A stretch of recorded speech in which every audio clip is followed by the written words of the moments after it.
దీంట్లో భాగంగా మల్కాజ్గిరి లోక్సభ స్థానం నుంచి అభ్యర్థుల బలాబలాలు మనం ప్రస్తుతం అనాలిసిస్ చేస్తున్నాం. మల్కాజ్గిరి లోక్సభ స్థానం నుంచి ముగ్గురు అభ్యర్థులు రంగంలో ఉన్నారు. టీఆర్ఎస్ నుంచి మంత్రి మల్లారెడ్డి అల్లుడు రాజశేఖర రెడ్డి అభ్యర్థిగా రంగంలో ఉంటే రేవంత్ రెడ్డికి సంబంధించి మల్కాజ్గిరి ఎంపీ అభ్యర్థిగా రంగంలో ఉన్నారు. మొన్నటి ఎన్నికల్లో కొడంగల్ నుంచి ఓడిపోయారు. ఇక రామచంద్రరావు బీజేపీ ఎమ్మెల్సీగా ఉన్న రామచంద్రరావు మొన్న మల్కాజ్గిరి అసెంబ్లీ స్థానం నుంచి ఓడిపోయారు. ఈసారి మల్కాజ్గిరి పార్లమెంట్ స్థానం నుంచి అదృష్టాన్ని పరీక్షించుకుంటున్నారు. రాజశేఖర రెడ్డి సంబంధించి టీఆర్ఎస్ అభ్యర్థి అనుకూల అంశాలు రాష్ట్ర వ్యాప్తంగా టీఆర్ఎస్ హవా ఉండడం, నియోజకవర్గంలో ఎమ్మెల్యేలంతా టీఆర్ఎస్ వారే కావడం, ఎమ్మెల్యేల గెలుపు బాధ్యత భుజాన్ని ఎత్తుకోవడం, మంత్రి మల్లారెడ్డి అల్లుడు కావడం, అంగబలం ఆర్థిక బలం బలంగా ఉండడం. రైట్ కళ్యాణ్, ఏ విధంగా చూసుకున్న రాజశేఖర రెడ్డి చాలా బలమైన అభ్యర్థిగా కనిపిస్తున్నారు. నిజంగా ప్రతికూల అంశాలు ఏమైనా ఉన్నాయా? ఇద్దరు అభ్యర్థులు ఏమైనా ప్రతికూల అంశంగా మారుతారా? ఖచ్చితంగా సతీష్, ఇద్దరు బలమైన అభ్యర్థులు ప్రతికూలంగా ఖచ్చితంగా ఉండబోతున్నారు. ఎంపీ మల్లారెడ్డి ఎంపీగా ఉన్నప్పుడు పెద్దగా నియోజకవర్గంలో అందుబాటులో లేడనే ఒక విమర్శ ఉంది. దాంతోపాటు మల్లారెడ్డికి ఇంతకుముందు ఎంపీగా అవకాశం ఇచ్చారు, తర్వాత ఎమ్మెల్యేగా ఇచ్చారు, ఇప్పుడు మంత్రిగా కూడా ఉన్నారు. ఆయన అల్లుడికి మళ్ళీ ఎంపీ స్థానంలో పోటీ చేసే అవకాశం రావడం కూడా కొంత అసంతృప్తి క్యాడర్లో కానీ ప్రజల్లో కానీ కొంత కనిపిస్తుంది. అక్కడక్కడ నియోజకవర్గ ప్రజలకు అసలు పెద్దగా పరిచయం లేడు మల్లారెడ్డి. అంటే మామచాటు అల్లుడిగానే కొంత విద్యా సంస్థలు నడిపిన అనుభవం ఆ రకంగా పరిచయం తప్పితే రాజకీయ నాయకుడిగా అసలు ఎప్పుడు పరిచయం లేడు.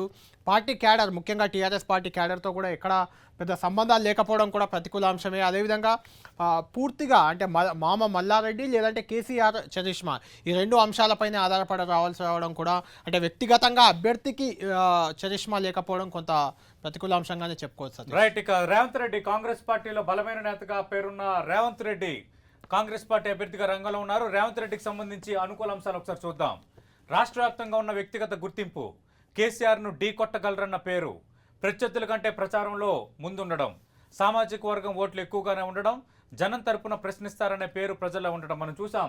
రేవంత్ రెడ్డి మొన్న కొడంగల్ ఎన్నికల్లో ఓడిపోయారు, కానీ కాంగ్రెస్ పార్టీలో ఒక బలమైన నేతగా గుర్తింపు పొందారు. తనకంటూ ఒక వర్గం ఏర్పరచుకున్నారు. మరి ఇవి అనుకూల అంశాలుగా మారుతాయో లేదో అనేది రానున్న రోజుల్లో తేలబోతుంది. ఇక రేవంత్ రెడ్డికి సంబంధించి మల్కాజ్గిరి నుంచి పోటీ చేయడం ఇది ఫస్ట్ టైం. ఖచ్చితంగా ఏమైనా ప్రతికూల అంశాలు ఉన్నాయా కళ్యాణ్? ఖచ్చితంగా సతీష్, ప్రతికూల అంశాలు కూడా రేవంత్ రెడ్డి విషయంలో ఉన్నాయి. ముఖ్యంగా నియోజకవర్గ పరిధిలో కేవలం ఒకే ఒక్క ఎమ్మెల్యే, ఎల్బీ నగర్ ఎమ్మెల్యే మాత్రం సుధీర్ రెడ్డి కాంగ్రెస్ పార్టీ నుంచి గెలిచారు. ఆ ఒక్క ఎమ్మెల్యే కూడా కాంగ్రెస్ పార్టీని వీడి టీఆర్ఎస్లో చేరిపోయారు. అది ఖచ్చితంగా ఒక ప్రతికూల అంశంగానే మనం చెప్పుకోవచ్చు. అదేవిధంగా రేవంత్ రెడ్డి అంటే ఆటోమేటిక్గా మొన్న కొడంగల్లో మనం చూసాం, అధికార పార్టీ పూర్తిగా ఆడ దృష్టి పెట్టి కాన్సన్ట్రేషన్ చేసి ఎమ్మెల్యేగా రేవంత్ రెడ్డిని ఓడించిన పరిస్థితి. ఇక్కడ మల్కాజ్గిరిలో కూడా అధికార పార్టీ ఖచ్చితంగా ఫోకస్ చేస్తుంది. సుధీర్ రెడ్డి కార్యక్రమం మనం ఇంతకుముందు చెప్పుకున్నాం. ద్వితీయ శ్రేణి నాయకత్వం కూడా మల్కాజ్గిరిలో, అంటే 6 సెగ్మెంట్లు 6 అసెంబ్లీ నియోజకవర్గాల్లో కూడా టీఆర్ఎస్ పార్టీ ఉంది కాబట్టి ద్వితీయ శ్రేణి కూడా అక్కడ టీఆర్ఎస్ఏ బలంగా ఉంది. దాంతో క్యాడర్ కూడా పెద్దగా కాంగ్రెస్ పార్టీకి ఇప్పుడు క్యాడర్ లేకపోవడం, దాంతో టీడీపీ, ప్రజాకూట, మన సిపిఐ, జనసమితి ఈ పార్టీల మద్దతు కూడా రేవంత్ రెడ్డి కోరారు. ఆ పార్టీల మద్దతు పైన ఎక్కువ ఆధారపడి ఉండాల్సిన పరిస్థితి మాత్రం ఇప్పుడు రేవంత్ రెడ్డికి ఉంది. రైట్, ఇక బీజేపీ అభ్యర్థిగా రంగంలో ఉన్నారు ఆ పార్టీ ఎమ్మెల్సీగా ఉన్న రామచంద్రరావుకు సంబంధించి అనుకూల అంశాలు, మల్కాజ్గిరి లోక్సభ స్థానంలో బీజేపీ అభ్యర్థి అనుకూల అంశాలు, వివాద రహితుడు కావడం, తన సామాజిక వర్గం ఓట్లు ఎక్కువగా ఉండడం, మల్కాజ్గిరి నుంచి 2 సార్లు ఓడిపోయారన్న సానుభూతి, సాంప్రదాయ ఓటింగ్, మినీ ఇండియా కావడంతో మోడీ హవా కలిసి వచ్చే అవకాశం. రైట్ కళ్యాణ్, మనం చూస్తే మల్కాజ్గిరి పరిధిలో ఉత్తరాది ఓటర్లు కూడా చాలా బలంగా ఉన్నారు. అది ఖచ్చితంగా కలిసి వచ్చే అంశంగా రామచంద్రరావు లెక్కలు వేసుకుంటున్నారు. అలాగే 2 సార్లు ఓడిపోయారన్న కొంత సానుభూతి పనిచేస్తుంది అంటున్నారు. ఆయన సామాజిక వర్గం ఓట్లు ఇక్కడ కొంత గణనీయ సంఖ్యలో ఉండటం, డిసైడింగ్ ఫ్యాక్టర్గా ఉండడం, ఇవి అనుకూల అంశాలుగా కనిపిస్తున్నాయి. ఇక ప్రతికూల అంశాలు ఏమైనా ఉన్నాయా?